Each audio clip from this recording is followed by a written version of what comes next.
Hi everyone, it's Darlene. Welcome to today's card. I'm making a Halloween card today with some new products by Simon Says Stamp. The first is a stamp set called Trick or Treat. It's got some really cute stamps in here, a cat and a dog. It's got some matching dies, and I'm going to be using the Halloween word from this die set. And then I'm also using a set of frames, and there are so many pieces that come out of these frame dies, and you'll see what I mean in just a minute. I'm going to take that middle frame and I'm going to use a piece of Neenah Solar White cardstock, and I'm going to center this die right in the middle. And I'm going to be careful about that because I'm going to be using all three pieces that come out of this die cut. And by the way, the piece of paper I used was 4 by 5 1/4, so that I'll get a little bit of matting around when I mount it to an A2 card size. Alright, I'm going to take that middle thin little frame there, and I'm going to ink it up with some Radiant Neon Electric Green. And this is pigment ink, and it's a great color, and I'm using a sponge dauber to apply it really carefully, kind of twisting my finger around to make sure I don't bend this delicate frame. And I'm holding it in place with my left hand using a paper piercer. Now this is UTEE, Ultra Thick Embossing Enamel. And it's just some clear embossing powder, but it's very, very thick, kind of like granulated sugar, and so you get a nice, thick, glossy finish. Now I usually, you can see a close-up here, it's not quite covered all the way because my area is just so thin, and I generally use 2 coats of this anyway just to make sure I get good thick coverage. So for my second one, I'll take a Versamarker, which is basically a Versamark ink pad in pen form, and it goes on really easily. So I'm just going to cover this whole frame, and then I'll cover it with the UTEE again and heat it to set it. And so you'll see after I do this second coat, you get a really nice thick enamel looking finish. Alright, now I'm going to stamp the slime that's coming down from the top, and I'm also going to use some embossing enamel here too. Now I kind of missed the top edge there, so I just took my dauber and I just covered up that white that I missed.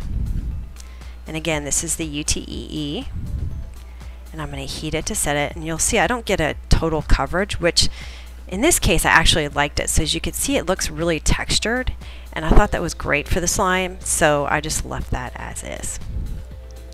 The next thing I'm going to do is cut this. Now what I did first was I applied some glitter embossing powder first to my cardstock, and then I cut it, and it did not work. The sentiment stuck inside the die, and it was a big mess. So I would cut the word first and then do the embossing powder. I think it works better.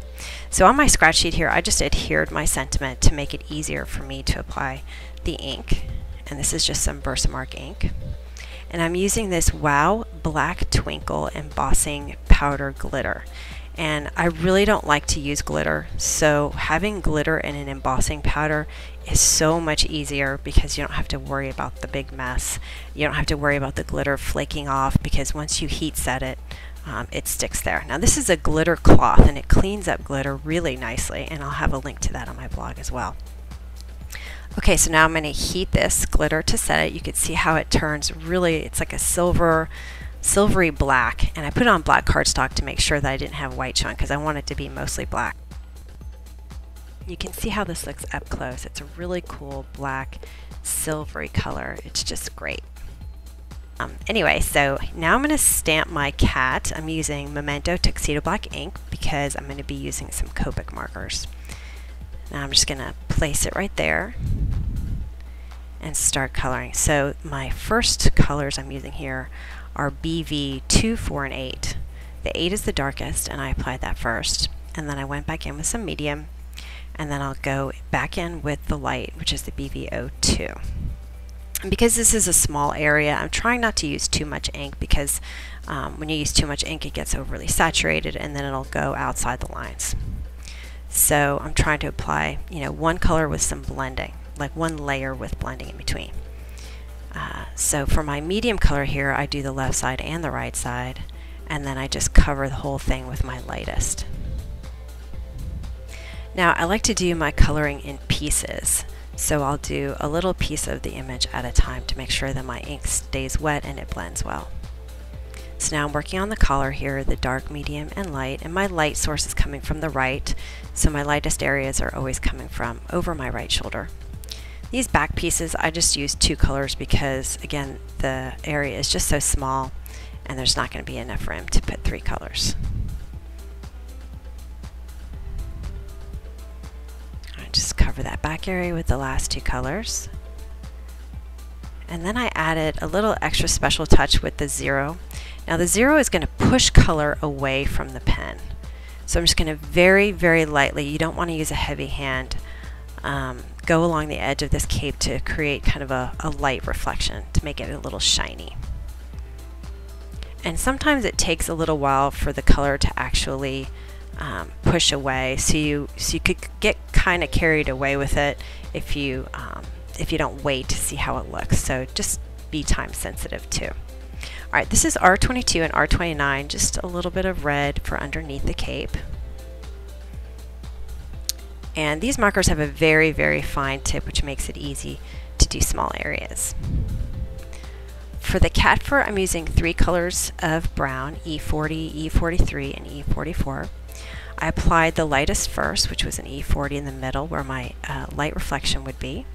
And then I applied the darkest, and now I'm going in with medium, and the medium I'll cover the dark and then extend outward toward the light. And then finally my third step is to put that light color all in the middle. Now I went back with the medium and I did all these lines, and I'm not sure why I did that because I don't normally do that, and I really didn't like the way it turned out. So in a little bit here I'm actually going to do it over again. I'm just going to let it dry for a minute while I do the head. And for the head I use the darkest on the left hand side, and then I use the medium on the left and the right, and now I'm covering the rest with the E40. Alright, for the ears I did the darkest, then the medium all the way around, and I saved the middle for the light so you can kind of see how the ear would set inward there. Alright, now I'm going to go back and redo this. So I did the darkest on the edge, and then I take the medium and I cover the dark and extend a little further toward the middle, and then I took my lightest and I colored the middle part. And then I went and added a little bit more shading to the right side of the cat. And I decided that I was good with that. And for the tail I used all 3 colors, leaving just a little bit at the edge for the lightest color at the end. For the mask I used C1 and C4, 2 colors of gray, so I just did a little bit of C4 and then I colored in with the C1. And because again the area is small and I've already got colors all around it, I wanted to be really careful about not putting too much ink on there. For his shadow I'm doing the darkest, which is a C4, just around the cat, and then I'll extend that out a little bit with some C1. I've got the spiders here, and I'm going to do 3 of them because it's good to have an odd number. And then you'll notice that each one has a different length. So the first one is kind of midway down, and then I have a longer one and a shorter one. So you don't want to do any of them at the same what do you call it, height, I guess. Alright, so now I'm putting all these pieces together, and it's important to start with the middle piece because the first time I did this card I started with the outside piece, and then I ended up having some gaps, so you want to make sure everything fits really snugly. And so you start with the middle first, and then I added the thin edge, and I'm going to make sure it's right up against my middle portion. And it should fit perfectly because this is all cardstock that was cut together.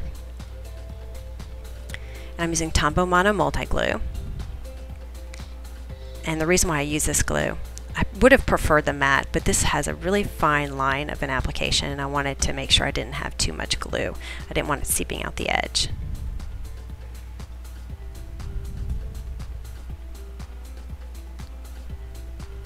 Alright, now that I've got all my pieces there, I'm going to put my Halloween word, and for this I'm going to use the multi-matte medium. And this is just a matte finish. I'm going to put some on my craft sheet, and then I'm going to dip my sentiment in there. And the reason why I'm using the matte here is because when it dries matte, which means that you don't get any kind of glossy stray glue marks. So I'm going to lay it down there so that my cursive sort of the curls around the frame. And it really just takes a couple of seconds to hold it in place and it'll stick. And there's definitely some glue seeping out the edges, but it's no big deal, it doesn't show because it's matte.